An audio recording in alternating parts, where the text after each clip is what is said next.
आज बात करेंगे ऐतिहासिक पृष्ठभूमि की। भारत की राज्य व्यवस्था में जो चैप्टर नंबर 1 है वो है ऐतिहासिक पृष्ठभूमि, हिस्टोरिकल बैकग्राउंड। भारत में ब्रिटिश 1600 ईस्वी में ईस्ट इंडिया कंपनी के रूप में व्यापार करने आए और महारानी एलिजाबेथ प्रथम के चार्टर द्वारा उन्हें भारत में व्यापार करने के विस्तृत अधिकार प्राप्त थे। यानी कि भारत में जो ब्रिटिश थे वे 1600 ईस्वी में आए और महारानी एलिजाबेथ प्रथम के द्वारा उन्हें एक चार्टर दिया गया कि वे भारत पर अपना व्यापार करें। कंपनी जो अभी तक सिर्फ व्यापारिक कार्यों तक ही सीमित थी, उसने 1665 में बंगाल, बिहार और उड़ीसा के दीवानी राजस्व और दीवानी न्याय के अधिकार प्राप्त कर लिए। इसके तहत भारत में उसके क्षेत्रीय शक्ति बनाने की प्रक्रिया शुरू हुई। 1858 में आपने सुना होगा सिपाही विद्रोह हुआ और उसके परिणाम स्वरूप ब्रिटिश ताज ने भारत के शासन का उत्तरदायित्व अपने हाथों में ले लिया और यह शासन 15 अगस्त 1947 में भारत की स्वतंत्रता प्राप्ति तक अनवरत रूप से जारी रहा। ऐतिहासिक पृष्ठभूमि में 1858 से लेकर के और 1947 तक क्राउन का शासन रहा। स्वतंत्रता मिलने के साथ ही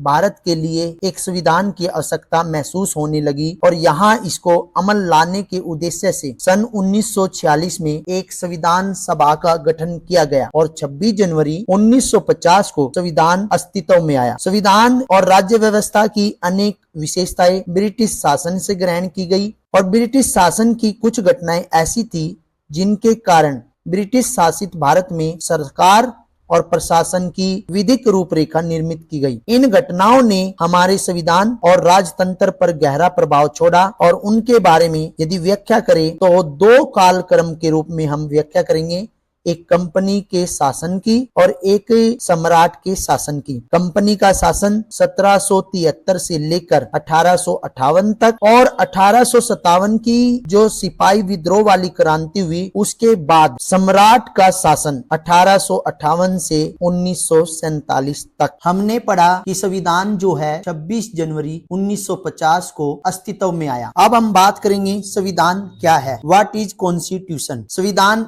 नियमों उपनियमों का एक ऐसा लिखित दस्तावेज होता है जिसके अनुसार सरकार का संचालन किया जाता है। यह देश की राजनीतिक व्यवस्था का बुनियादी ढांचा निर्धारित करता है। संविधान राज्य की विधायिका, कार्यपालिका और न्यायपालिका की स्थापना और उनकी शक्तियों एवं दायित्वों का सीमांकन और जनता तथा राज्य के मध्य संबंधों का विनियमन करता है। यदि हम संविधान के महत्व की बात करें यानी कि इम्पोर्टेंस ऑफ कॉन्स्टिट्यूशन की बात करें तो संविधान यह सुनिश्चित करता है कि कानून कौन बनाएगा। यह समाज में शक्ति के मूल वितरण को स्पष्ट करता है। यह समाज में निर्णय लेने की शक्ति किसके पास होगी तथा सरकार का निर्माण कैसे होगा या सरकार कैसे निर्धारित होगी, यह सभी निर्णय संविधान करता है। यह समाज की आकांक्षाओं एवं लक्ष्यों को अभिव्यक्त करता है तथा न्यायपूर्ण समाज की स्थापना हेतु उचित परिस्थितियों के निर्माण को सुनिश्चित करता है। यह समाज को बुनियादी पहचान प्रदान करता है और संविधान जो है राज्य व्यवस्था के तीनों प्रमुख अंगों कार्यपालिका, विधायिका एवं न्यायपालिका की स्थापना करता है तथा उनकी शक्तियों एवं अधिकारों को परिभाषित करता है। यह राज्य के अंगों के अधिकार को मर्यादित कर उन्हें निरंकुश एवं तानाशाह होने से रोकता है और संविधान एक ऐसा आईना है जिसमें उस देश के भूतकाल, वर्तमान काल एवं भविष्य काल की झलक मिलती है।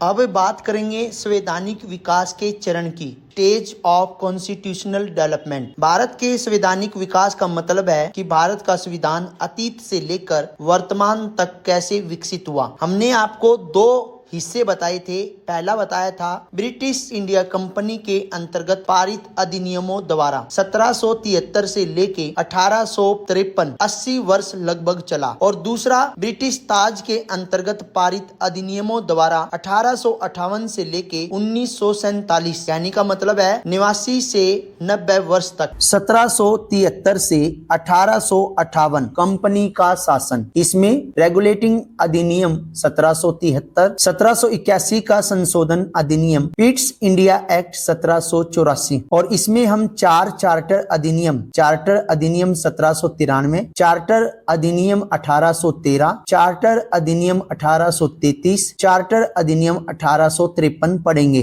1858 से 1947 का अधिनियम यानी ताज का शासन, इसमें हम भारत परिषद अधिनियम पढ़ेंगे। इसमें पहला भारत परिषद अधिनियम 1858, दूसरा भारत परिषद अधिनियम 1861, तीसरा भारत परिषद अधिनियम 1892, चौथा भारत परिषद अधिनियम 1909। इसके बाद हम पढ़ेंगे भारत सरकार अधिनियम 1919, भारत सरकार अधिनियम 1935। इसमें दो अन्य कैबिनेट मिशन 1946 और अंतिम भारतीय स्वतंत्रता अधिनियम 1947 जिसमें हमें आजादी प्राप्त हुई थी। इसके अंदर सबसे पहले हम पढ़ेंगे रेगुलेटिंग एक्ट 1773। देखिए, इस अधिनियम के द्वारा भारत में कंपनी के शासन हेतु पहली बार एक लिखित संविधान प्रस्तुत किया गया और यदि इसके महत्व की बात करें तो इसके द्वारा भारत में कंपनी के प्रशासन पर ब्रिटिश संसद नियंत्रण की शुरुआत हुई। इस अधिनियम के प्रावधान बम्बई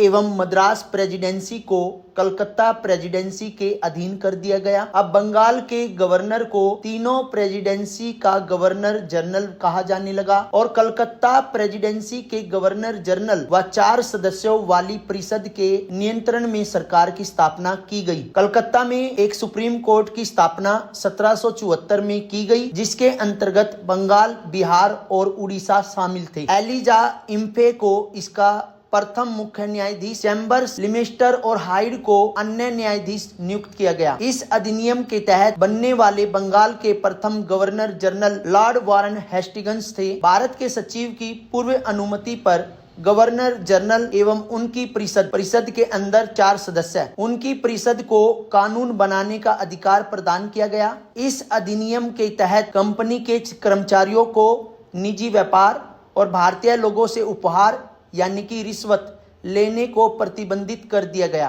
कंपनी पर ब्रिटिश कोर्ट ऑफ डायरेक्टर्स का नियंत्रण बढ़ गया और अब भारत में इसके राजस्व, नागरिक और सैन्य मामलों की जानकारी ब्रिटिश सरकार को देना आवश्यक कर दिया गया। इस अधिनियम के तहत व्यापार की सभी सूचनाएं क्राउन को देना सुनिश्चित किया गया।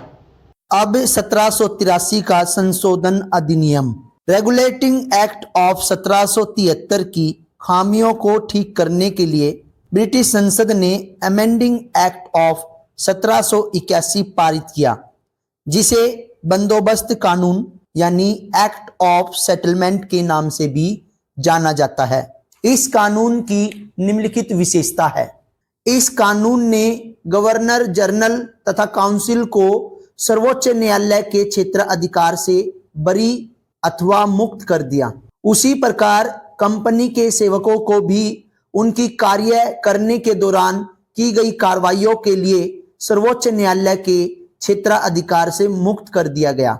इस अधिनियम में राजस्व संबंधी मामलों तथा राजस्व वसूली से जुड़े मामलों को भी सर्वोच्च न्यायालय के क्षेत्राधिकार के बाहर कर दिया गया। इस कानून द्वारा कलकत्ता के सभी निवासियों को सर्वोच्च न्यायालय के अधिकार क्षेत्र के अंतर्गत कर दिया गया। इसमें यह व्यवस्था बनाई गई कि न्यायालय हिंदुओं के निजी कानून के हिसाब से हिंदुओं तथा मुसलमानों के निजी कानून के हिसाब से मुसलमानों के मामले तय करे। इस कानून द्वारा यह व्यवस्था भी की गई कि प्रांतीय न्यायालयों की appeal governor general in council के यहाँ दायर हो, न कि सर्वोच्च न्यायालय में। इस कानून में गवर्नर जनरल इन काउंसिल को प्रांतीय न्यायालयों एवं काउंसिलों के लिए नियम विनियम बनाने के लिए अधिकृत किया गया। 1784 का पिट्स इंडिया एक्ट आप सभी को पता है। रेगुलेटिंग एक्ट 1773 की कमियों को दूर करने के लिए एक ब्रिटिश संसद ने एक संशोधित अधिनियम 1781 पारित किया, जिसे एक्ट ऑफ सेटलमेंट के नाम से भी जाना जाता है। इसके बाद एक अन्य महत्वपूर्ण अधिनियम पिट्स इंडिया एक्ट 1784 में बनाया। इस एक्ट ने कंपनी के राजनीतिक और वाणिज्यिक कार्यों को अलग अलग कर दिया। इस एक्ट ने निदेशक मंडल को कंपनी के व्यापारिक मामलों के अधीक्षण की अनुमति तो दे दी, लेकिन राजनीतिक मामलों के प्रबंधन के लिए नियंत्रण बोर्ड नाम से एक अलग निकाय का गठन कर दिया। इस प्रकार द्वैध शासन की व्यवस्था का आरंभ किया गया। बोर्ड ऑफ कंट्रोल, जिसको हम नियंत्रण बोर्ड के नाम से भी जानते हैं, इसकी शक्ति थी कि वह ब्रिटिश नियंत्रित भारत में सभी नागरिक, सैन्य, सरकार एवं राजस्व गतिविधियों का अधीक्षण एवं नियंत्रण करे। इस प्रकार यह अधिनियम दो कारणों से महत्वपूर्ण था।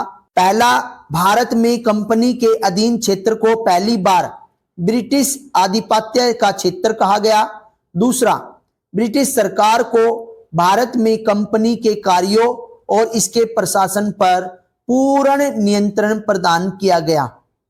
चार्टर कानून 1813, चार्टर एक्ट ऑफ 1813, इस कानून ने भारत में कंपनी के व्यापार एकाधिकार को समाप्त कर दिया, यानी भारतीय व्यापार को सभी ब्रिटिश व्यापारियों के लिए खोल दिया गया।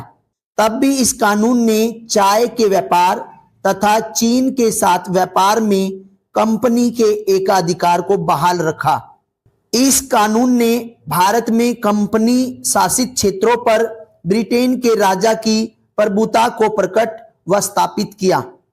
इस कानून ने ईसाई मिशनरियों को भारत आकर लोगों को प्रबुद्ध करने की अनुमति प्रदान दी, यानी कि ईसाई शिक्षा का प्रसार एवं प्रचार। इस कानून ने भारत के ब्रिटिश इलाकों में बंदिशों के बीच पश्चिमी शिक्षा के प्रचार प्रसार की व्यवस्था दी। इस कानून ने भारत की स्थानीय सरकारों को व्यक्तियों पर कर लगाने के लिए अधिकृत किया। कर भुगतान नहीं करने पर दंड की भी व्यवस्था की। अब बात करेंगे 1793 का चार्टर एक्ट ऑफ 1793। इसने लॉर्ड कॉर्नवालिस को दी गई काउंसिलों के निर्णय के ऊपर अधिभावी शक्तियों को भविष्य के सभी गवर्नर जनरलों एवं प्रेसिडेंसियों के गवर्नरों तक विस्तारित कर दिया। इस एक्ट ने गवर्नर जनरल को अधीनस्थ बम्बई और मद्रास प्रेसिडेंसी की सरकारों के ऊपर अधिक नियंत्रणकारी शक्ति प्रदान की। इस चार्टर ने भारत पर व्यापार के एकाधिकार को अगले 20 वर्षों की अवधि के लिए बढ़ा दिया। इसने कमांडर इन चीफ के गवर्नर जनरल काउंसिल के सदस्य होने की अनिवार्यता समाप्त कर दी। इसने व्यवस्था दी कि बोर्ड्स ऑफ कंट्रोल के सदस्यों तथा उनके कर्मचारियों को भारतीय राजस्व में से ही भुगतान किया जाएगा।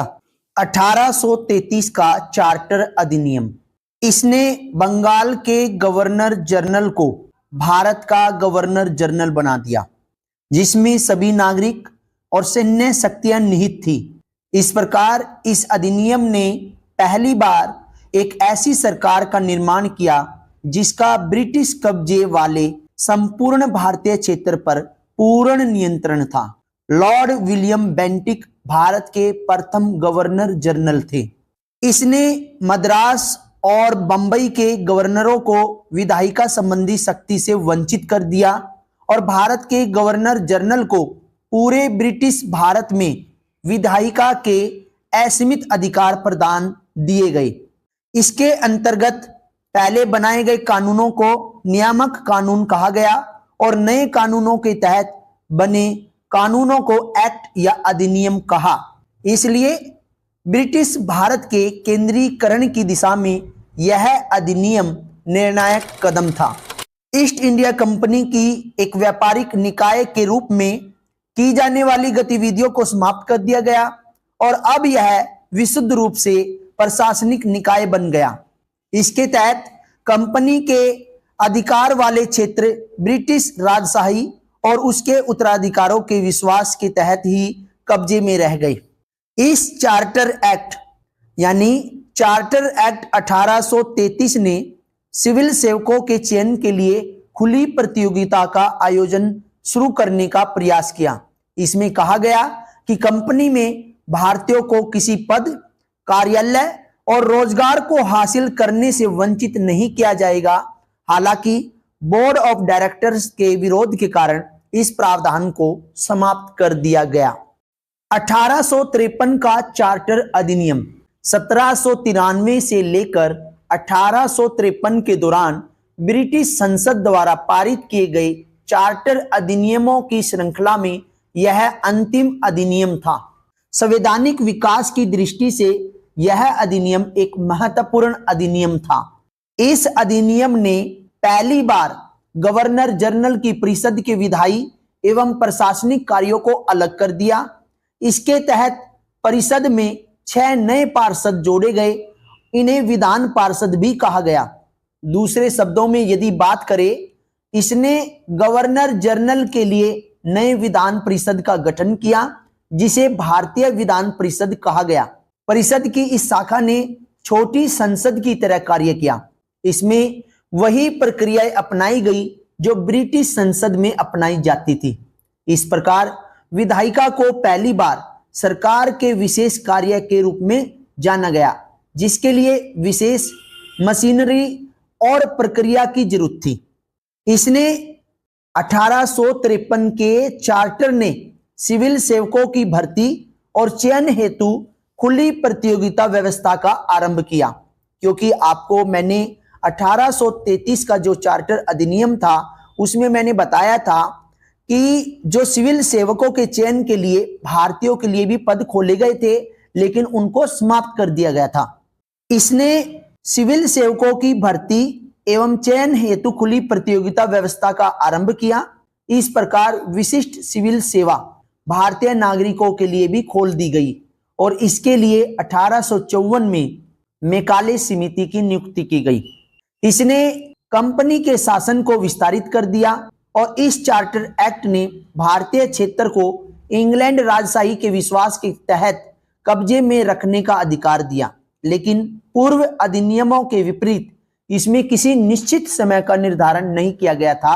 इससे स्पष्ट था कि संसद द्वारा कंपनी का शासन किसी भी समय समाप्त किया जा सकता था। इस अधिनियम ने प्रथम बार भारतीय केंद्रीय विधान परिषद में स्थानीय प्रतिनिधित्व आरंभ किया। गवर्नर जनरल की परिषद में 6 नए सदस्यों में से 4 का चुनाव बंगाल, मद्रास, बंबई और आगरा की स्थानीय प्रांतीय सरकारों द्वारा किया जाना था। आज का शासन जो हमने आपको बताया था कि 1858 से लेकर 1947 तक रहा, इसमें सबसे पहले हम 1858 का भारत सरकार अधिनियम पढ़ेंगे। इस महत्वपूर्ण कानून का निर्माण 1857 के विद्रोह के बाद किया गया, जिसे भारत का प्रथम स्वतंत्रता संग्राम या सिपाही विद्रोह भी कहा जाता है। भारत के शासन को अच्छा बनाने वाला अधिनियम नाम के प्रसिद्ध इस कानून ने ईस्ट इंडिया कंपनी को समाप्त कर दिया। इसने गवर्नरों, क्षेत्रों और राजस्व संबंधी शक्तियां ब्रिटिश राजशाही को हस्तांतरित कर दी। अब हम इस अधिनियम के बारे में बात करते हैं। इस अधिनियम के तहत भारत का शासन सीधे महारानी विक्टोरिया के अधीन चला गया। गवर्नर जनरल का पदनाम बदलकर भारत का वायसराय कर दिया गया। भारत में ब्रिटिश ताज का प्रत्यक्ष प्रतिनिधि वायसराय को बनाया गया। लॉर्ड कैनिंग भारत के प्रथम वायसराय बने। इस अधिनियम ने नियंत्रण बोर्ड और निर्देशक कोर्ट समाप्त कर भारत में शासन की द्वैध प्रणाली समाप्त कर दी। एक नए पद भारत के राज्य सचिव इसका सृजन किया गया, जिसमें भारतीय प्रशासन पर संपूर्ण नियंत्रण की शक्ति निहित थी। यह सचिव ब्रिटिश कैबिनेट का सदस्य था और अतः ब्रिटिश संसद के प्रति वह उत्तरदायी भी था। भारत सचिव की सहायता के लिए 15 सदस्यीय परिषद का गठन किया गया, जो एक सलाहकार परिषद थी। परिषद का अध्यक्ष भारत सचिव को बनाया गया। इस कानून के तहत भारत सचिव की परिषद का गठन किया गया, जो एक निगमित निकाय थी, जिसे भारत और इंग्लैंड में मुकदमा करने का अधिकार था। इस पर भी मुकदमा किया जा सकता था। 1858 के कानून का प्रमुख उद्देश्य यदि हम बात करें तो वो था प्रशासनिक मशीनरी में सुधार, जिसके माध्यम से इंग्लैंड में भारतीय सरकार का अधीक्षण और उसका नियंत्रण हो सकता था। इसने भारत में प्रचलित शासन प्रणाली में कोई विशेष परिवर्तन नहीं किया। 1861 का भारतीय परिषद अधिनियम। देखिए, 1857 की महान क्रांति के बाद ब्रिटिश सरकार ने महसूस किया कि भारत में शासन चलाने के लिए भारतीयों का सहयोग लेना जरूरी है। इस सहयोग नीति के तहत ब्रिटिश संसद ने 1861, 1892 और 1909 में 3 नए अधिनियम पारित किए। 1861 का भारत परिषद अधिनियम भारतीय संवैधानिक और राजनीतिक इतिहास में एक महत्वपूर्ण अधिनियम था। इस अधिनियम के द्वारा कानून बनाने की प्रक्रिया में भारतीय प्रतिनिधियों को शामिल करने की शुरुआत हुई। इस प्रकार वायसराय कुछ भारतीयों को विरासत परिषद में गैर सरकारी सदस्यों के रूप में नामांकित कर सकता था। 1862 में लॉर्ड कैनिंग ने 3 भारतीयों, बनारस के राजा, पटियाला के महाराजा और सर दिनकर राव को विधान परिषद में मनोनीत किया। इस अधिनियम ने मद्रास और बम्बई प्रेसिडेंसियों को विधायी शक्तियां पुनः देकर विकेंद्रीयकरण की प्रक्रिया की शुरुआत की, जो 1833 के चार्टर अधिनियम के साथ ही अपने चरम सीमा पर पहुंच गई थी। इस विधायी विकास की नीति के कारण 1937 तक प्रांतों को संपूर्ण आंतरिक स्वतंत्रता हासिल हो गई। इस अधिनियम ने बंगाल, उत्तर पश्चिमी सीमा प्रांत और पंजाब में 1862, 1866 और 1897 में विधान परिषदों का गठन हुआ। इस अधिनियम ने वायसराय को परिषद में कार्य संचालन के लिए अधिक नियम और आदेश बनाने की शक्ति प्रदान की। इसने लॉर्ड कैनिंग द्वारा 1859 में शुरू की गई पोर्टफोलियो प्रणाली को भी मान्यता दी। इसके अंतर्गत वायसराय की परिषद का एक सदस्य या एक या अधिक सरकारी विभागों का प्रभावी बनाया जा सकता था और उसे इस विभाग में काउंसिल की ओर से अंतिम आदेश पारित करने का अधिकार था। इसने वायसराय को आपातकाल में बिना काउंसिल की संस्तुति के अध्यादेश जारी करने के लिए अधिकार दिए और ऐसे अध्यादेश की अवधि मात्र 6 माह होती थी। अब 1892 का भारत परिषद अधिनियम। इस अधिनियम की विशेषता थी कि इसके माध्यम से केंद्रीय और प्रांतीय विधान परिषदों में गैर सरकारी सदस्यों की संख्या बढ़ाई गई। हालांकि बहुमत जो था वो सरकारी सदस्यों का ही रहता था। इस अधिनियम ने विधान परिषदों के कार्यों में वृद्धि कर उन्हें बजट पर बहस करने, कार्यपालिका के प्रश्नों का उत्तर देने के लिए अधिकार दिए। इस अधिनियम में केंद्रीय विधान परिषद और बंगाल चैम्बर ऑफ कॉमर्स में गैर सरकारी सदस्यों के नामांकन के लिए वायसराय की शक्तियों का प्रावधान था और इसके अलावा प्रांतीय विधान परिषदों के गवर्नर को जिला परिषद, न्यायपालिका, विश्वविद्यालय, व्यापार संघ, जमींदारों और चैम्बर ऑफ कॉमर्स की सिफारिशों पर गैर सरकारी सदस्यों को नियुक्त करने की शक्ति दी। इस अधिनियम ने केंद्रीय और प्रांतीय विधान परिषदों दोनों में गैर सरकारी सदस्यों की नियुक्ति के लिए एक सीमित और परोक्ष रूप से चुनाव का प्रावधान किया। हालांकि चुनाव शब्द का अधिनियम प्रयोग में नहीं हुआ। इसे निश्चित निकायों की सिफारिश पर की जाने वाली नामांकन की प्रक्रिया कहा गया। 1909 का भारत परिषद अधिनियम। इस अधिनियम को मार्ले मिंटो सुधार के नाम से भी जाना जाता है। उस समय लॉर्ड मिंटो भारत के वायसराय और लॉर्ड मार्ले इंग्लैंड में भारत के राज्य सचिव थे। इस अधिनियम ने केंद्रीय और प्रांतीय विधान परिषदों के आकार में काफी वृद्धि की। केंद्रीय परिषद में इनकी संख्या 16 से 60 हो गई और प्रांतीय विधान परिषद में इनकी संख्या एक समान नहीं थी। इसने केंद्रीय परिषद में सरकारी बहुमत को बनाए रखा, लेकिन प्रांतीय परिषदों में गैर सरकारी सदस्यों के बहुमत की अनुमति थी। इस अधिनियम ने दोनों सत्रों पर विधान परिषद के कार्यों का दायरा बढ़ाया। उदाहरण के तौर पर अनुपूरक प्रश्न पूछना, बजट पर संकल्प रखना आदि। इस अधिनियम के अंतर्गत पहली बार किसी भारतीय को वायसराय और गवर्नर की कार्य परिषद के साथ एसोसिएशन बनाने का प्रावधान किया गया। सत्येंद्र सिंह सिन्हा वायसराय की कार्यपालिका परिषद के प्रथम भारतीय सदस्य बने और उन्हें विधि सदस्य बनाया गया था। इस अधिनियम ने पृथक निर्वाचिका के आधार पर मुस्लिमों के लिए सांप्रदायिक प्रतिनिधित्व का प्रावधान किया।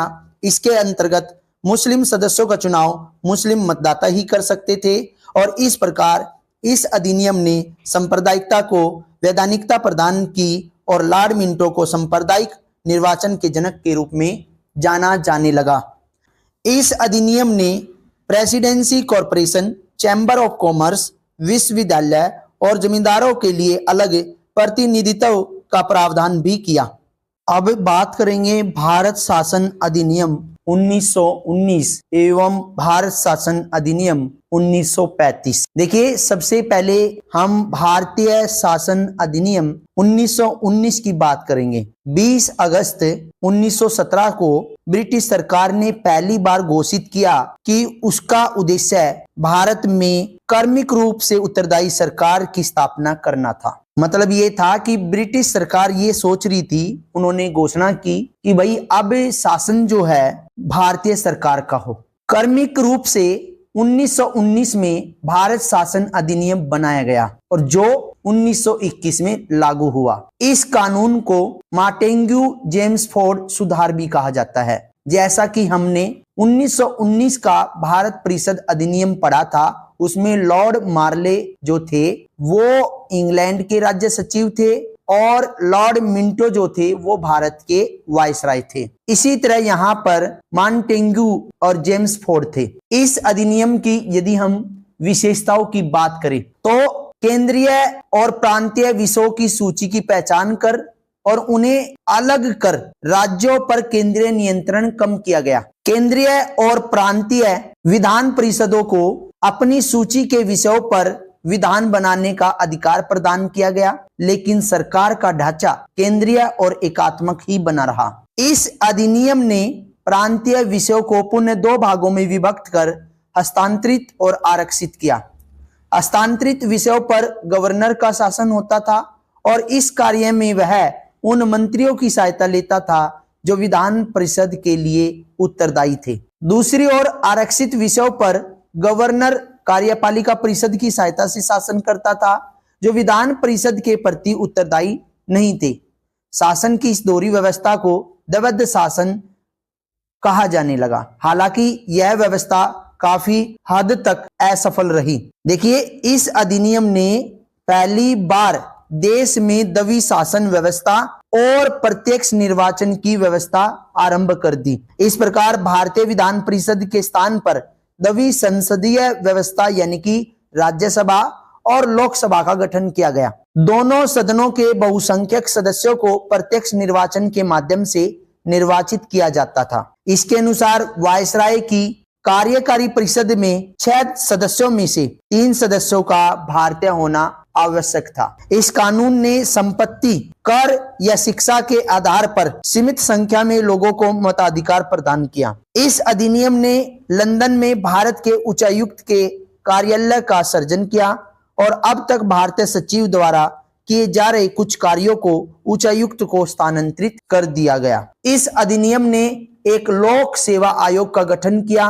अतः 1926 में सिविल सेवकों की भर्ती के लिए केंद्रीय लोक सेवा आयोग का गठन किया गया। इसने पहली बार केंद्रीय बजट को राज्यों के बजट से अलग कर दिया गया और राज्य विधानसभाओं को अपना बजट स्वयं बनाने के लिए अधिकार प्राप्त कराए गए। इस अधिनियम के अंतर्गत एक वैधानिक आयोग का गठन किया गया, जिसका कार्य 10 वर्ष बाद जांच करने के बाद अपनी रिपोर्ट प्रस्तुत करना था। अब बात करेंगे भारत शासन अधिनियम 1935 की। यह अधिनियम भारत में पूर्ण उत्तरदायी सरकार के गठन में एक मील का पत्थर साबित हुआ। यह एक लंबा और विस्तृत दस्तावेज था जिसमें 321 धाराएं और 10 अनुसूचियां थी। यदि बात करें विशेषताओं की तो इस अधिनियम ने अखिल भारतीय संघ की स्थापना की, जिसमें राज्य और रियासतों को एक इकाई की तरह माना। इस अधिनियम ने केंद्र और इकाइयों के बीच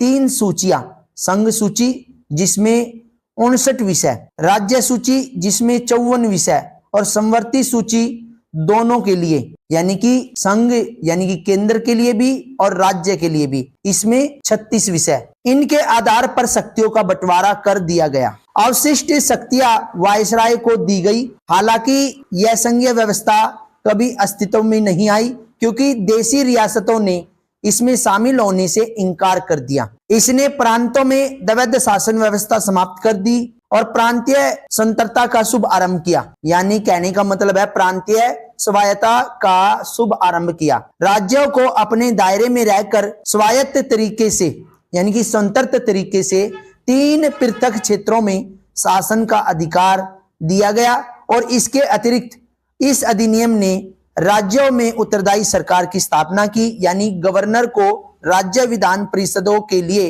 उत्तरदायी मंत्रियों की सलाह पर काम करना आवश्यक था। यह व्यवस्था 1937 से शुरू हुई और 1939 में इसे समाप्त कर दिया गया। इस अधिनियम ने केंद्र में द्वैध शासन प्रणाली का आरंभ किया। परिणाम स्वरूप संघीय विषयों को स्थानांतरित और आरक्षित विषयों में विभक्त करना पड़ा।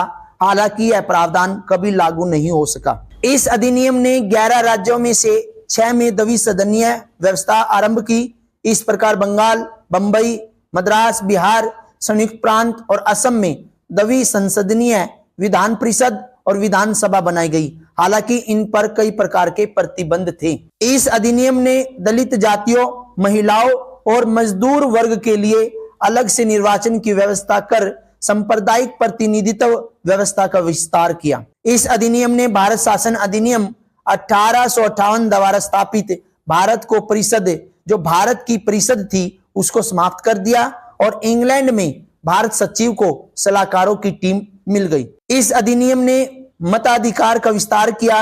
लगभग 10% जनसंख्या को मत का अधिकार मिल पाया। इस अधिनियम के अंतर्गत देश की मुद्रा या साख पर नियंत्रण के लिए भारतीय रिजर्व बैंक की स्थापना की गई और इस अधिनियम ने न केवल संघ या लोक सेवा आयोग की स्थापना की बल्कि प्रांतीय सेवा आयोग और 2 या 2 से अधिक राज्यों के लिए संयुक्त सेवा आयोग की स्थापना की। इस अधिनियम के तहत 1937 में संघीय न्यायालय की स्थापना की गई। भारतीय स्वतंत्रता अधिनियम 1947 बात उस दौर की है। 20 फरवरी 1947 को ब्रिटिश प्रधानमंत्री क्लेमेंट एटली ने घोषणा की कि 30 जून 1947 को भारत में ब्रिटिश शासन समाप्त हो जाएगा। इसके बाद सत्ता उत्तरदायी भारतीय हाथों में सौंप दी जाएगी। इस घोषणा पर मुस्लिम लीग ने आंदोलन किया और भारत के विभाजन की बात कही। 3 जून 1947 को ब्रिटिश सरकार ने फिर स्पष्ट किया कि 1946 में गठित संविधान सभा द्वारा बनाया गया संविधान उन क्षेत्रों पर लागू नहीं होगा जो इसे स्वीकार नहीं करेंगे। उसी दिन 3 जून 1947 को वायसराय लॉर्ड माउंटबेटन ने विभाजन की योजना पेश की जिसे माउंटबेटन योजना कहा गया। इस योजना को कांग्रेस और मुस्लिम लीग ने स्वीकार कर लिया और इस प्रकार भारतीय स्वतंत्रता अधिनियम 1947 बनकर उसे लागू करा दिया गया। यदि बात करें इस अधिनियम की तो इस अधिनियम ने ब्रिटिश राज समाप्त कर 15 अगस्त 1947 को इसे स्वतंत्र एवं संप्रभु राष्ट्र घोषित कर दिया। इस अधिनियम ने भारत का विभाजन कर 2 स्वतंत्र डोमिनियन संप्रभु राष्ट्र भारत और पाकिस्तान का सृजन किया जिन्हें ब्रिटिश राष्ट्रमंडल से अलग होने की स्वतंत्रता थी। इस अधिनियम ने वायसराय का पद समाप्त कर दिया और उसके स्थान पर दोनों डोमिनियन राज्यों में गवर्नर जनरल के पद का सृजन किया जिसकी नियुक्ति नए राष्ट्र की कैबिनेट की सिफारिश पर ब्रिटेन के ताज को करनी थी। इस पर ब्रिटेन की सरकार का कोई नियंत्रण नहीं होना था। इसने दोनों डोमिनियन राज्यों में संविधान सभाओं को अपने देशों का संविधान बनाने और उसके लिए किसी भी देश के संविधान को अपनाने की शक्ति दी। सभाओं को यह भी शक्ति थी कि वे किसी भी ब्रिटिश कानून को समाप्त करने के लिए कानून बना सकती थी। यहाँ तक कि उन्हें स्वतंत्रता अधिनियम को भी निरस्त करने का अधिकार था। इस अधिनियम ने दोनों डोमिनियन राज्यों की संविधान सभाओं को यह शक्ति प्रदान की गई कि वे नए संविधान का निर्माण एवं कार्यान्वित होने तक अपने अपने संबंधित क्षेत्रों के लिए विधानसभा बना सकती थी। 15 अगस्त 1947 के बाद ब्रिटिश संसद में पारित हुआ कि कोई भी अधिनियम दोनों डोमिनियनों पर तब तक लागू नहीं होगा जब तक कि दोनों डोमिनियन इस कानून को मानने के लिए कानून नहीं बना लेंगे। यानी कि कानून मानने के लिए भी कानून बनाना पड़ेगा। इस कानून ने ब्रिटिश में भारत सचिव का पद समाप्त कर दिया और इसकी सभी शक्तियां राष्ट्रमंडल मामलों के राज्य सचिव को स्थानांतरित कर दी गई। इस अधिनियम ने 15 अगस्त 1947 से भारतीय रियासतों पर ब्रिटिश संप्रभुता की समाप्ति की भी घोषणा की और इसके साथ ही आदिवासी क्षेत्र समझौता संबंधों पर भी ब्रिटिश हस्तक्षेप समाप्त कर दिया। इस अधिनियम ने भारतीय रियासतों को यह स्वतंत्रता दी कि वे चाहे तो भारत डोमिनियन या पाकिस्तान डोमिनियन के साथ मिल सकता है या स्वतंत्र रह सकता है। इस अधिनियम ने नया संविधान बनाने तक प्रत्येक डोमिनियन में शासन संचालित करने और भारत शासन अधिनियम 1935 के तहत उनकी प्रांतीय सभाओं में सरकार चलाने की व्यवस्था की। हालांकि दोनों डोमिनियन राज्यों, जो भारत और पाकिस्तान दोनों डोमिनियन राज्य थे, हालांकि दोनों डोमिनियन राज्यों को इस कानून में सुधार करने का अधिकार था। इस अधिनियम ने ब्रिटिश शासकों को विधेयकों पर मताधिकार और उन्हें स्वीकृत करने के अधिकार से वंचित कर दिया, लेकिन ब्रिटिश शासक के नाम पर गवर्नर जनरल को किसी भी विधेयक को स्वीकार करने का अधिकार प्राप्त था। इस अधिनियम के अंतर्गत भारत के गवर्नर जनरल एवं प्रांतीय गवर्नरों को राज्य का संवैधानिक प्रमुख नियुक्त किया गया और इन्हें सभी मामलों पर राज्यों को या राज्यों की मंत्रिपरिषद के परामर्श पर कार्य करना होता था। इसके अंतर्गत भारत के गवर्नर जनरल और प्रांतीय गवर्नरों को राज्य का संवैधानिक प्रमुख नियुक्त किया गया और इन्हें सभी मामलों पर राज्यों की मंत्रिपरिषद के परामर्श पर कार्य करना होता था। इस अधिनियम ने शाही उपाधि से भारत का सम्राट शब्द हटा दिया। इस अधिनियम ने भारत के राज्य सचिव द्वारा सिविल सेवा में नियुक्तियों को करने और पदों में आरक्षण प्रदान करने की प्रणाली समाप्त कर दी। 15 अगस्त 1947 से पूर्व के सिविल सेवा कर्मचारियों को वही सुविधाएं मिली जो उन्हें पहले से प्राप्त थी। 14 और 15 अगस्त 1947 की मध्य रात्रि को भारत में ब्रिटिश शासन का अंत हो गया और समस्त शक्तियां दो नए स्वतंत्र डोमिनियनों भारत और पाकिस्तान को स्थानांतरित कर दी। लॉर्ड माउंटबेटन नए डोमिनियन भारत के प्रथम गवर्नर जनरल बने। उन्होंने जवाहरलाल नेहरू को भारत के पहले प्रधानमंत्री के रूप में शपथ दिलाई। 1946 में बनी संविधान सभा को स्वतंत्र भारतीय डोमिनियन की संसद के रूप में स्वीकार कर लिया गया। साइमन कमीशन 1927 और 1928। 1919 के भारत शासन अधिनियम में कहा गया था कि अधिनियम पारित होने के 10 वर्ष बाद एक संवैधानिक आयोग की नियुक्ति की जाएगी जो यह जांच करेगा कि भारत उत्तरदायी शासन की दिशा में कहां तक प्रगति करने की स्थिति में है। आयोग की नियुक्ति तो 10 वर्ष के बाद की जानी चाहिए थी। ब्रिटेन की तत्कालीन कंजर्वेटिव सरकार ने 2 वर्ष पूर्व ही साइमन कमीशन की नियुक्ति 8 नवंबर 1927 में कर दी, क्योंकि उन्हें आकांक्षा थी कि 2 वर्ष बाद लेबर पार्टी की सरकार भारत समर्थक सदस्यों वाले वैधानिक आयोग की नियुक्ति कर सकती। साइमन आयोग की नियुक्ति राज्य सचिव बर्केनहेड ने की थी।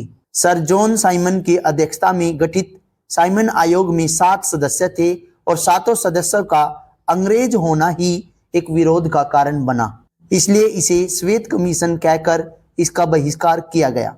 जहां जहां आयोग गया वहां साइमन गो बैक का नारा दिया गया और देशव्यापी हड़ताल का आयोजन किया गया। 1928 और 29 के बीच कमीशन ने भारत की 2 बार यात्रा की।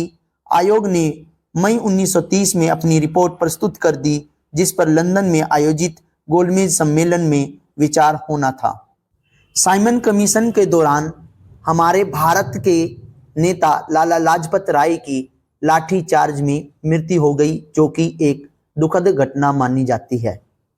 Cripps mission 1942। Cripps mission sir Stafford Cripps के नेतृत्व में ब्रिटिश सरकार द्वारा भेजा गया एक मिशन था, जिसका उद्देश्य द्वितीय विश्व युद्ध के समय अपने लिए भारत का पूर्ण सहयोग प्राप्त करना था। चर्चिल ने 11 मार्च 1942 को क्रिप्स मिशन की घोषणा की। 22 मार्च 1942 को क्रिप्स मिशन भारत पहुंचा। क्रिप्स प्रस्ताव की कुछ विशेषताएं थी।